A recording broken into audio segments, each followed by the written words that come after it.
right. And then the question is, are you actually going to do something about it? You could take 150,000 of these people and travel back in time and stand them in front of their ancestors, and their ancestors who fought fucking saber-toothed tigers or escaped the Mongol hordes or managed to dodge bombs in the Second World War. All the shit they went through just for this cretin to be born, and to look at him, look at who he is, listen to his life story, listen to what he does on a day-to-day basis, and they would feel nothing but shame.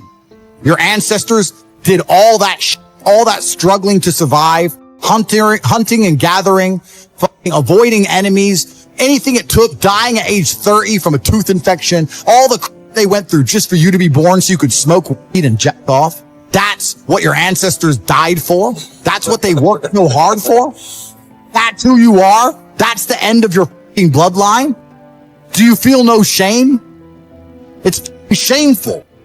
My ancestors will look at me and think everything we went through was fucking worth it. Your ancestors will look at most of these people, their ancestors look at them and feel nothing but fucking disgust. There are duties that men must fulfill, whether to God or to your bloodline. But this is a genuine honest. I'll say this now. Of those 150,000 people, I guarantee even their fucking living relatives, their living parents aren't even proud of them. Like the fuck, your own father's ashamed of you, and you don't even feel motivated to do shit. If you were to go and look your father in the eye and said, you know what, I could have been a UFC champion.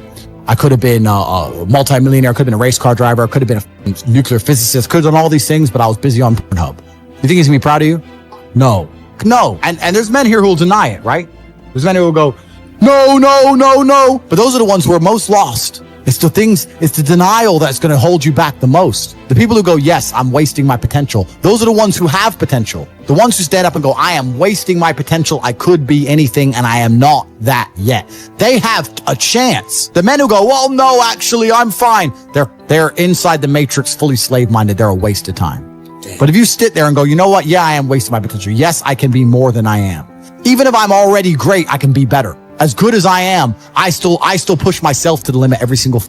I have every single thing a man could possibly want. I'm still pushing myself. This is your prerogative as a man, but you need to be instilled with a sense of duty to your bloodline. You must want it. You need to want it deep inside your soul. I can't die as anything less than emperor.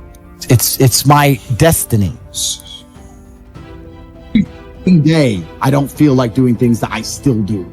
It's called discipline. It's called being a man. It's not about feeling like doing it. If you only do things you feel like doing, you know what you end up doing? What? You end up sitting around with a belly, drinking soya fucking latte bullshit. That's what you end up doing if you only do what you feel like doing. You have to wake up and say, I don't feel like training, but I must train. You need to do what you're supposed to do, not what you feel like doing. That's the difference between a man and a child. You do not become a man doing what you feel like doing. You become a man doing what you're supposed to do. The men on the Titanic didn't feel like dying that day. It's your duty. It is your duty to not be a fat piece of shit. That's honor.